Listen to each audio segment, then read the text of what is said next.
विवेक शर्मा जी मौजूद है हमारे साथ। अगर मैं इनके काम की बात करूं तो भूतनाथ फेम सर को भूतनाथ से मिला सर। तो आज का एक छोटा सा रैपिड फायर राउंड करेंगे, उसमें हम भूतनाथ के बारे में बात करेंगे। Okay, I hope I remember every name and characters. बिल्कुल सर।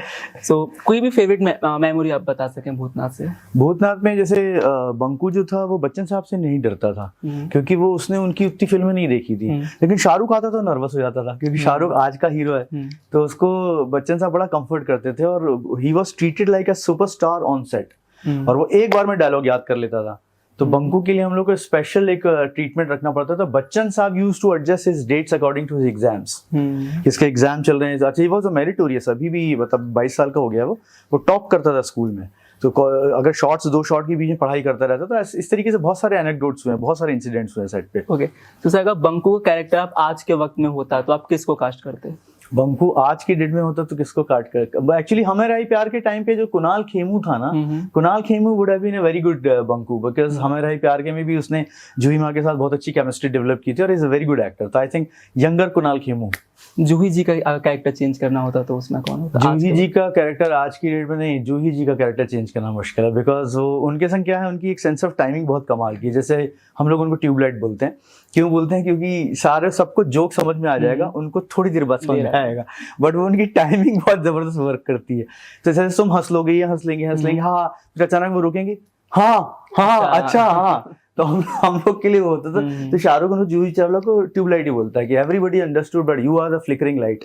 सर अग्निपथ और भूतनाथ के बीच में कुछ कनेक्शन है जब रिसर्च? अग्निपथ फिल्म का एक किसी फैन ने, बच्चन साहब की फैन ने ही वो ट्विटर पे पोस्ट किया था जब भूतनाथ के 13 साल हो गए थे कि अग्निपथ के जेल के इसमें वॉल पे अग्निपथ लिखा, वो भूतनाथ लिखा हुआ था।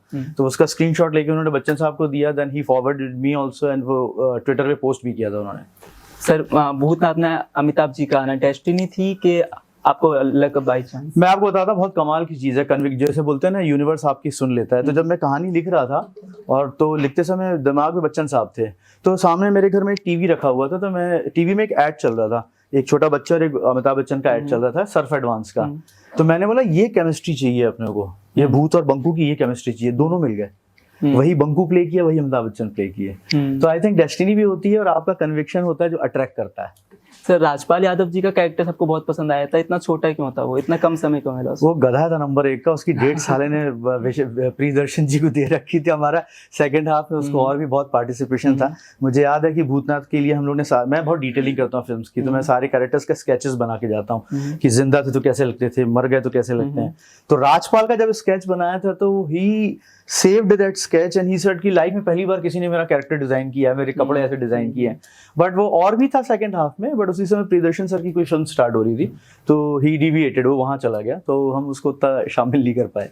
कैसे फेवरेट कैरेक्टर आपका जो रहा पूरी मूवी में?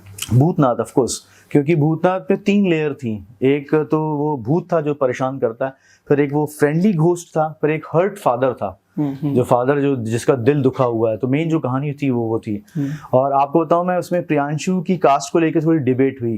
जैसे प्रोडक्शन हाउस में जो प्रेशराइज करा था के मेनन को ले लो, उसने सरकार राज में किया। तो मैंने कहा कि बेटा विलन नहीं है, बेटा जो है वो बिल्कुल विलन नहीं, मेरे को सॉफ्ट बंदा चाहिए जो अपने बाप को बोल रहा है कि मेरे साथ अमेरिका चलो। ना वो विलन है ना ये विलन है, तो दोनों को झुकना पड़ता लास्ट में। तो रवि चोपड़ा फिल्म मेकर था, तो ये अंडरस्टूड, सेड कि नहीं सही बोल रहा है, टेक प्रियांशु। फिर मैंने प्रियांशु को फोन किया, अग्रीमेंट में जितना पैसा लिखेंगे कर लेना, इसको छोड़ना नहीं, पिक्चर को ये टर्निंग पॉइंट देने वाली है। क्योंकि जनरली कई बार मैनेजर्स होते हैं कि अरे इतना पैसा नहीं लेंगे, ये करेंगे। तो प्रियांशु ने भी बहुत अच्छा काम किया था उसमें, और शाहरुख भी आ गए थे, तो फिल्म बढ़िया खिल गई थी एकदम। सर इन सभी कैरेक्टर्स में से कोई कैरेक्टर जिनके साथ आप आगे भी काम कर सकते हैं? मैं बच्चन साहब के साथ काम कर रहा हूँ, मेरी अगली फिल्म है चुल्लू भर पानी, जो जी बच्चन साहब हैं उसमें 28 एक्टर्स हैं, 28 कैरेक्टर्स हैं।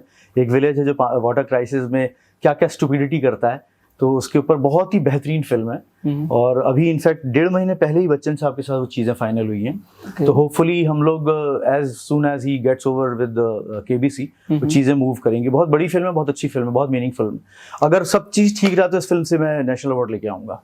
डेफिनेटली सर, बिल्कुल सर। बहुत मीनिंगफुल फिल्म है चुल्लू भर पानी। थैंक यू चलिए, thank you so much sir, आपने बहुत अच्छे जवाब दिए। सच में कुछ ना कुछ हमें नया तो जानने को मिला, पॉपुलर फाइल होगा हमारा जो कंटेंट है। Thank you so much sir.